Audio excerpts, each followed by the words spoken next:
올해 우리나라 기업들 실적이 좋아진다. 이거는 저는 너무 좀 빠르다. 반대로 근데 기업 실적은 안 좋은데 주가는 오를 수 있다? 이건 금리가 떨어져서 그런 거다. 그리고 금리가 떨어져서 올해 하반기 늦게나 내년에는 경기 좋아질 거야. 이런 기대감으로 달리는 시장이 금융장세의 특성이기 때문에 올해는 기업 실적에 너무 일희일비하기보다 그러니까 올해 이익이 잘 나면 건 정말 좋은 건데 네. 그렇지 않다 하더라도 약간 1년 정도는 미리 보고 그리고 시장에서 나의 판단이 맞았는지 옳았는지를 판단할 때는 금리를 좀 보는 게 올해 투자의 자세가 아닌가 생각합니다. 듣다 보면 알걸요 하다 보면 늘걸요 재테크 비법을 매일 오전 11시 편하고 친근한 경제 파트너 박연미의 목돈 연구소. 수출은 잘 안 되고요. 내수는 좀 위축됐습니다. 반면에 증시는 예상보다 회복되고 있는 와중이고 집은 지금 사는 게 맞는지 아닌지 정말 헷갈리는 상황이죠. 하반기 경제 전망은 참 어려워 보입니다. 그래도 저는 걱정하지 않아요. 왜냐하면 제 오른쪽에 홍춘욱 박사님이 나오셨거든요. 금요일에 돈터뷰 하반기 경제 전망 미리 보게 해주실 홍춘욱 박사 오셨습니다. 안녕하세요. 네, 안녕하세요. 오래간만입니다. 네, 저는 두려워하지 않아도 되죠, 박사님. 예, 두려워하지 않으셔도 됩니다. 그렇죠. 왜냐하면 우리 인벤토리에는 홍춘욱 박사님이 계시니까. 예, 무제한 용량을 갖고 있죠. 그래요. 든든합니다.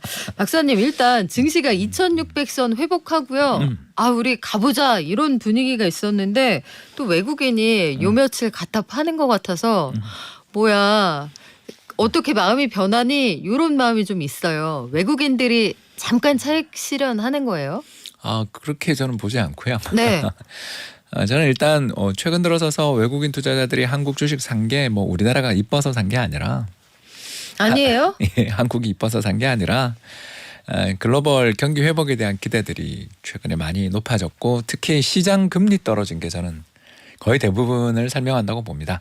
그러니까 채권 금리가 작년 이맘때 얼마까지 갔었냐면 미국 기준 4.3 정도 갔는데 지금 3.3, 3.4까지 갔다가 지금 3.6이거든요. 10년물. 네, 이 정도 금리가 고점에서부터 그렇게 많이 빠지게 되면 투자자들의 자금이 어디로 가게 되냐 하면 빚을 좀 많이 지고 있는 회사로 갑니다.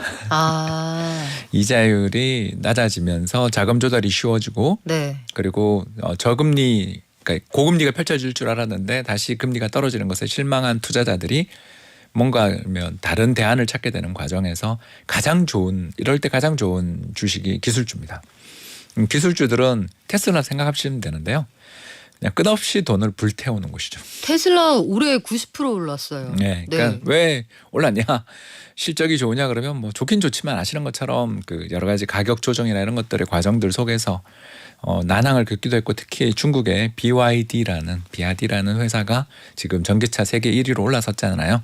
그러니까 순위가 역전당했는데도 왜 올랐냐? 이렇게 물으면 결국은 시장 금리가 떨어지는 가운데 영업이나 재무 쪽에서 뭔가 지금 돈을 막 불태우며 달리는 회사들이 작년에 되게 어려워 보였는데 올해 이제 좋아지는 거 아니야? 이런 기대들을 하게 되는 거고 거기에 약간이라도 부응할 만한 재료가 있으면 매출이죠. 그죠? 이익은 일단 다음에 보는 거고요. 네. 매출이나 이런 쪽에서 뭔가 희망적인 재료가 있으면 그 시장으로 투자자들이 지금 뛰어들고 있는 중이고 이게 어제 특히 미국 나스닥 시장이 오른 이유도 시장 금리 빠졌다 그러니까 나스닥이 튀는 거 보셨잖아요. 네. 지금 시장은 일단 다른 모든 지표보다 금리가 모든 걸 설명하는 그런 이른바 금융장세다 이렇게 저는 보고 있습니다. 우리 오랫동안 그 금리에 너무 인이 배겨서 한동안 금리 얘기를 좀 잊고 있었는데 그렇군요. 맞습니다. 네, 많이 떨어졌다가 조금 오르는 정도. 그러면 지금까지 그렇게 왔고 하반기에도 이렇게 갈까요? 저는 그렇게 보는 게 일단 올해는 실적 장세 다시 말해서 기업 이익이 좋아져서 주가가 오르는 건 기대하기 어렵다고 저는 보는 쪽이고요. 일단 기업 실적이 경기에 좀 뒤늦게 움직여요. 이게 왜 그러냐 하면 재고가 잔뜩 쌓여 있는 걸 결국 털어야 바닥이 나오는데 터는 과정에서 가격을 인하해 주지 않는데 재고가 오래된 제품이 팔리겠습니까? 그러니까 이 과정을 이제 거쳐야 되는데 그 과정에서 당연히 기존에 자기들이 매출이라고 잡아놨던 것들이 사실은 저희들 이거 매출이 아니었고요. 재고였고 처리했어요. 하면 엄청난 적자가 생기는 거죠. 따라서 올해 우리나라 기업들 실적이 좋아진다. 이거는 저는 너무 좀 빠르다. 반대로 근데 기업 실적은 안 좋은데 주가는 오를 수 있다? 이건 금리가 떨어져서 그런 거다. 그리고 금리가 떨어져서 올해 하반기 늦게나 내년에는 경기 좋아질 거야. 이런 기대감으로 달리는 시장이 금융장세의 특성이기 때문에 올해는 기업 실적에 너무 일희일비하기보다 그러니까 올해 이익이 잘 나면 건 정말 좋은 건데 네. 그렇지 않다 하더라도 약간 1년 정도는 미리 보고 그리고 시장에서 나의 판단이 맞았는지 옳았는지를 판단할 때는 금리를 좀 보는 게 올해 투자의 자세가 아닌가 생각합니다. 근데 금리를 보려고 하는데 지금 최근에 제일 헷갈렸던 사인이 사실 저는 미국이든 한국이든 이제 금리는 더 이상 올릴 수가 있겠어. 은행까지 문 닫는 이 마당에 경기 침체의 신호가 있는 이 마당에 라고 생각을 철석같이 하고 있었는데 호주, 캐나다 이러기 있기 없기 이런 생각이 드는 거예요. 누구보다 먼저 금리를 낮출 것만 같았던 그들이 갑자기 깜짝 금리 인상을 한다? 이거는 어떻게 읽어야 될까 좀 헷갈립니다. 두 나라 지표들을 보면 성장률은 둘 다 부진한데 뭐가 문제냐면 아직 인플레가 안 꺾이고 있고 거기다가 부동산 가격이 다시 오르기 시작했어요. 그러니 미국보다 어차피 정책금리도 낮은 수준인데다가 금리 동결도 다른 나라보다 훨씬 일찍 시작했거든요. 그런 나라들이다 보니까 인플레가 다시 살아나는 것 같고 또 꺾이지 않는다라는 생각이 드니까 뭐랄까요 선제적 대응 이런 것들을 좀 한 면이 있다고 보여지는데 문제는 이제 그런 나라들과 달리 우리나라는 소비자 물가 상승률 3.3까지 내려갈 정도로 사실 전기요금 인상했는데도 인플레이션율이 떨어지고 있고 심지어 한국은행 같은 경우는 추석 연휴 전후에서는 소비자 물가 상승률 2%대도 가능하지 않냐 이렇게 전망하잖아요. 그러면 한국은 일단 금리 인상의 가능성이 그렇게 높지 않다 이렇게 보겠고요. 미국이 이제 6월은 동결로 보이는데 다음 주 동결로 보이는데 7월에 인상 루머가 좀 있어요. 왜 그러냐면 이제 우리 박윤미 앵커나 제가 FOMC 미국의 연준의 멤버라고 생각을 해보자는 네. 거죠. 임기 14년이니까 너무 좋은데요. 일단 거기는 거기 취직하면 거의 14년 보장이에요. 괜찮은데요. 예, 네. 우리 한번 알아봅시다. 네. 거기서 일을 하고 있는 우리 입장에서 제일 무서운 게 평판이에요. 왜냐하면 당신은 거기서 뭘 했냐? 그때 무슨 일을 했느냐가 그 뒤에 강연료 수입이나 회고록 지필이나 그쵸. 혹은 다른 일들에 있어서도 굉장히 중요하잖아요. 그래서 이 사람들 항상 그때 그 잘못된 결정을 했던 사람들이라는 말을 듣기 되게 싫어하고 보수적이 될 수밖에 없고 이 사람들이 그러면 최근에 왜 자꾸 말들이 좀 이렇게 거칠어지는가 공격적인 말들이 나오냐면 주가가 너무 많이 올랐기 때문이에요. 나스닥 지수나 S&P 지수가 드디어 어젯밤 강세장에 진입했어요. 그러니까요. 바닥에서 20% 올랐습니다. 이렇게 되면 이제 불마켓, 황소장이 왔는데요. 이렇게 황소장이 오는 걸 보면서 기분이 안 좋을 거예요. 왜? 2020년 돈 많이 풀어서 경제를 살린 것까지는 좋았는데 주식시장이랑 부동산 시장이 다 좀 거품이 끼면서 작년 우크라이나 전쟁 터지면서 얼마나 고생했어요. 근데 지금 또 오른다? 뭔가 여긴 브레이크를 걸고 싶은 마음들이 그러니까 있는 분들이 있을 거라는 거죠. 우리는 14년 해야 되니까. 네, 아직 그러니까 이럴 때가 아닌데. 그렇죠. 그런 분들 입장에서 금리를 인상한다 이거는 좀 리스크가 있겠죠. 왜냐하면 지방은행 문제 아직 해결 안 됐으니까. 그러나 말들은 자유잖아요. 그렇죠. 예, 그분들은 특히 연준 의장 눈치도 안 봐요. 왜냐하면 연준 의장님은 연임 해마에 8년인데 그쵸. 연준 이사님들은 아까 이야기했지만 임기 연장 없이 되게 길어요. 내가 더 오래 있을 거니까. 그렇죠. 그게 네. 이제 예전에 만들었는데 아서 번스 시절에 만들었는데 50년대 만들어진 제도인데 간단하게 말해서 대통령 누가 되든 중심을 좀 당신들이 잡아달라라는 의미에서 연준 이사들을 임명하는 거고 그래서 그 트럼프 대통령이 기억나세요? 그 자기 마음에 드는 사람들 연준 이사로 임명하기 위해서 그렇게 애를 썼는데 오히려 연준 의장 청문회보다 더 힘들어서 계속 낙마하는 거 우리 많이 봤단 말이에요. 네. 그만큼 중요한 자리에 계신 분들은 당장의 경기도 중요하지만 우리가 이걸 또 버블을 만든 사람으로 인식되고 또 시장에서 비아냥거림의 대상이 되는 거는 싫어하니까 밸런스, 균형을 좀 갖고 싶어 하는 거죠.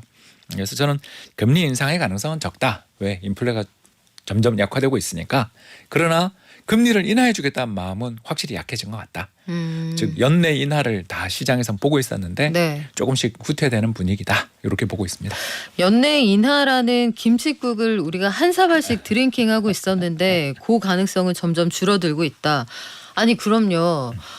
이 차원에서 헷갈려지기 시작하는 게 AI, 반도체 관련해서 우리가 기대감을 품고 있었단 말이에요. 실적이 당장 반도체가 좋아지진 않아도 어쨌든 금리 문제나 아니면 뭐 경기가 생각보다 그렇게 나빠지지 않으면은 우리 여기 지금 포트폴리오 재구성해도 되는 거 아니야? 이렇게들 생각을 하셨을 텐데 다시 한번 인내심을 가져야 되는 장이 오는 겁니까? 그럴 수도 있습니다. 이건 우리 마음대로 되는 게 아니라서 일단 두 가지가 걱정인데요. 첫 번째는 우리 다 알고 있는 이슈이긴 합니다만 미국 인플레가 소비자 물가는 이제 뚝뚝 떨어지는데 근원 인플레라고 네.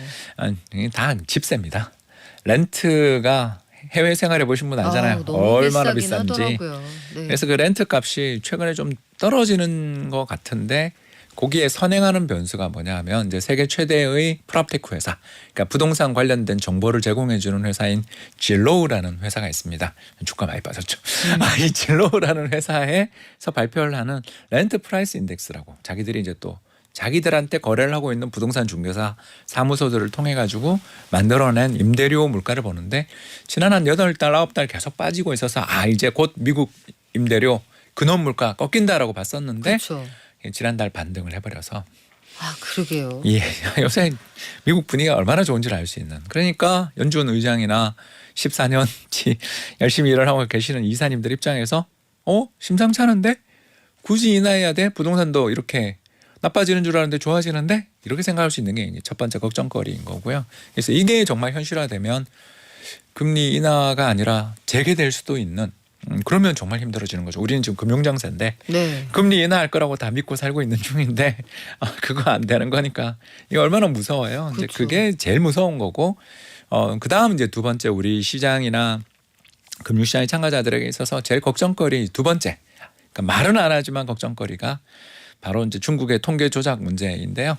바로 이번 중국의 수출 통계가 나왔는데 마이너스가 나왔어요. 근데 이게 당연한 게 한국, 대만, 싱가포르 전부 마이너스 10% 수출 주는데 중국만 지난달 플러스 15%씩 늘고 그랬거든요.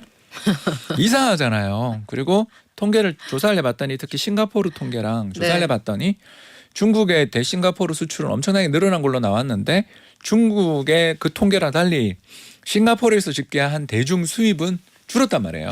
나머지는 어디로 간 거죠? 예, 이제 통계 조작이죠. 두 가지 중에 하나 아니겠어요? 하나는 환치기. 음. 예, 우리 외환위기 때 기억나시죠? 그러니까 막 갑자기 수출 오더를 탄 것처럼 해서 신용장을 가져가서 은행에서 돈 받아서 대출을 뭐 그렇게 한다던가 아니면 또 여러 가지 그 외환 거래나 이런 것들에 뭔가를 부풀리거나 아니면 두 번째는 지방 정부들의 GDP 이런 것들이 다 고가에 반영되는 나라니까 그래서 각 성의 GDP를 다 합계하면 절대 GDP가 안 나온다 그러잖아요. 3배쯤 나온다던가 그러지 않습니까? 그래서 통계 조작의 문제들이 있는 거 아니냐라고 해서 실제로 지난 4월 달에 중국의 그 해관 총서기가 이런 통계 조작이나 통계 문제들에 대해서 엄중하게 다스리겠다 그러자마자 5월 달이 마이너스 7%가 나온 거예요. 그러니까요. 예, 이런 걸 보면 벌써 하나가 오죠 가슴이. 이거 중국 리오픈하고 중국 관광객 오고 중국 여행하고 중국의 소비재 수입이 늘면서 경제가 좀 좋아지는 거 아니야? 이렇게 우리가 기대를 했었는데 중국이 세계 아궁이에 불 뗄 거야. 이게 우리 기대였어요. 그렇죠. 올해. 네, 그러니 2,600 넘었죠. 근데 아니네 이렇게 된 거죠. 생각보다 안 좋구나. 그러면 이제 위엔화가 약세로 갈 가능성이 우리 입장에서 이제 제일 중요한 건 어차피 우리는 대중 수출은 잘 안 되니까 네. 그건 문제가 없는데 거기 뭐 더 나빠져봐야 우리 지금까지 나빴던 것만 뭐 하겠습니까만 걱정이 금융 외환 시장에 매개고리가 있거든요. 그래서 우리 알잖아요. 환율 오르면 외국인 다 빠져나가잖아요. 그렇죠. 그래서 요 두 가지 리스크들은 좀 있다. 그렇기 때문에 평탄하게 주가가 오른다. 이렇게 말하려니 좀 찝찝하다. 그러나 내년 이맘때는 지금보다 금리가 낮지 않겠냐. 저는 이렇게 보는 쪽이니까 그냥 그래도 주식시장이 출렁거리만 있어도 상방향 아니냐. 애써 이렇게 긍정적으로 낙관적으로 생각하고 있습니다. 울고 싶지만 울진 않겠습니다. 다음 질문으로 이어갈게요. 그래서 제가 오늘 박사님 말씀 듣고 질문 드리고 싶었던 게 하나 의문이 해소가 됐어요. 최근에 환율을 보면 1290원대까지 쭉 빠질 것처럼 그렇게 시작을 하다가 또 1,300원 위로 계속 올라가고 네. 이 반발력이 어디서 나오는 건가 오늘 의문이 하나 해소가 됐는데 예, 중국입니다. 그렇군요. 그래서 위안화하고 결국 원화를 같이 보는 게 글로벌 시장의 시선이니까. 예, 우리는 그렇게 동의 안 하지만 남이 그렇게 보면 이게 참 어렵더라고요. 어쩔 수가 없네요. 근데 국내에서는요 또 희한한 게 경기 상황이나 경기 전망이 뭐 하나 그렇게 뾰족하게 좋아지는 것 같지는 않은데 부동산 시장에서 물론 부동산원 통계에 대해서는 이러쿵 저러쿵 말들이 많고 감사도 진행은 되고 있습니다만 서울의 아파트 값이 오른대요. 그래서 주인들이 호가를 올려서 부르기도 한다고 합니다. 반면에 하반기에 역전세난이 우려가 되고 전세는 떨어질 일만 남았다라고 하거든요. 근데 보통 전세가 올라가야 집값이 올라가는데 이거 실수요자들은 집을 그럼 지금 보러 다니는 게 맞는 시기입니까?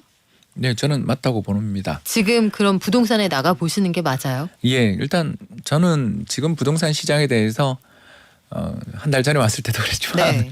좀 낙관적으로 보는 가장 큰 이유는 금리입니다. 그러니까 부동산 시장의 전체 환경을 조성하는 건 공급이고요. 그래서 대대적인 입주가 시작될 때는 아무리 금리 내려가도 집값 빠집니다. 그러나 우리나라 주택 공급이라는 게 2014년, 15년 정도 되면 거의 역대 최저의 입주를 기록하게 되거든요. 왜냐하면 2020년, 21년에 워낙 주택 공급이 감소해서 그렇습니다. 그렇기 때문에 우리나라 전체 경제 전체로 볼 때 대단히 입주 물량은 적은 상황인데 금리마저 작년 10월에 레고랜드 사태 났을 때 대출금리 6%대 갔거든요. 지금 3%대예요. 고점에서 3%가 들어섰습니다. 그에 비해서 집값은 실거래가, 부동산원의 실거래가, 건설교통부의 실거래가를 보면 고점에서 한 30% 이상 빠졌거든요. 그게 이제 올해 5% 정도 반등한 것 같습니다. 자, 그러면 거주자들을 실수요자들 입장에서 어차피 지금 전세도 굉장히 무섭거든요. 네. 네, 전세에 대한 공포가 높아지면 전세를 돈을 빼는 분들 입장에서 이렇게 걱정하고 고생하고 사느니 고점에서 뭐 반등을 했다 해도 한 20% 빠져 있으니까 이거 살만한 거 아니냐. 여기다 정부가 지금 또 여러 가지 특례 보금자리론부터 시작해서 다양한 저금리 상품들을 내놓고 있는 점을 감안하면 저는 그렇게 나쁜 상황은 아니다. 이렇게 보고 있습니다. 시가 9억 이하의 주택들은 특례보금자리론을 맞습니다. 통해서 지금 그 대출 받을 수 있는 상품들이 있으니까. 근데 하반기 들어서 9월 이후에 역전세난 이거 굉장히 심각해질 수 있다 이런 주장들도 있고 추경호 부총리가 그래서 어제 관훈클럽 토론회에 가서 요 한시적으로 DSR을 규제를 완화하더라도 집주인들이 전세금 빼줄 수 있게 대출을 추가로 해준다고 했거든요. 요렇게 해야 될 정도로 지금 전세 시장이 어렵습니까? 그런 것보다 네. 불확실한 거죠. 이게 왜 그러냐면 임대차 3법 3주년이에요. 예, 7월에. 네. 그래서 임대차법 통과를 앞두고 2020년, 21년 그때부터 전세 가격이 폭등했던 거 기억나시죠? 그래서 이제 그게 2021년 하신 분들은 올해 만기, 또 20년에 하셨던 분들은 그때 연장을 하셨을 테니까 1년 연장이 가능했잖아요. 5% 상승폭 이내에서 네. 연장. 그게 올해 풀리거든요. 그러니까 2021년에 급등했을 때 전세 계약을 하신 분들은 지금 전세 가격이 내려 있으니까 집주인이 못 돌려줄까 걱정이 되고 2020년에 그래도 오르기 전에라도 연장을 했던 분들 입장에서는 이제 지금 판단들이 되게 어려운 거죠. 3년 동안 잘 살았는데 이거 어떻게 해야 되나. 그리고 전세는 무섭고.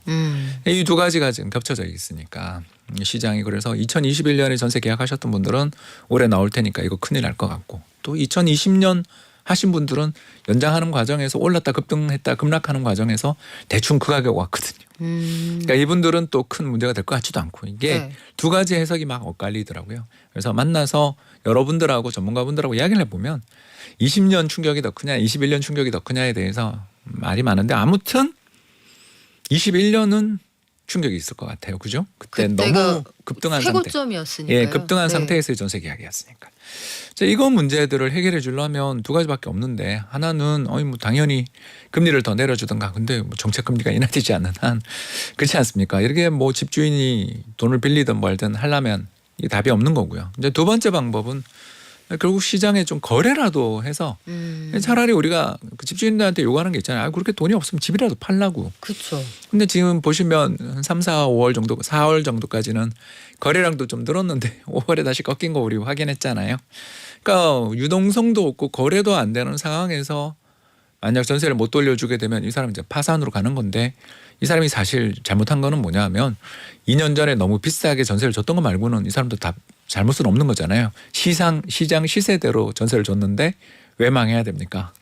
그러니까 이 문제에 대한 정당성, 도덕성 문제들을 다루기 시작하면 너무 어려운 문제니까 좀 급한 불은 끄게 하자라는 정부의 어떤 대책들이 나온 건 저는 뭐 나쁜 정책은 아니다. 왜냐하면 이 모든 걸 부인하기 시작하면 올 7월인가요? 9월인가요? 제가 이제 홀수달로 기억하는데 자영업자들 대출 우리 만기 연장해줬던 거 그것도 그럼 다 잘못인가? 그것도 파퓰리즘인가? 이렇게 이야기하기 시작하면 한도 끝도 없는 문제가 있는데 그 문제를 그럼 모두 다 털고 갈 거냐 하려니 지금 타이밍 경기가 너무 안 좋다. 이런 부분을 말씀드리고 싶은 거죠. 그래요. 정부가 판단하고 있는 여러 가지 문제의식들 관련해서 의견이 엇갈립니다만 하반기 이후의 상황이 굉장히 좀 급변할 가능성도 여전히 남아있는 것 같습니다. 그때 우리 홍춘욱 박사님 모시고 다시 한번 얘기 들어볼게요. 지금까지 프리즘 투자자문 홍춘욱 대표와 함께했습니다. 고맙습니다. 감사합니다.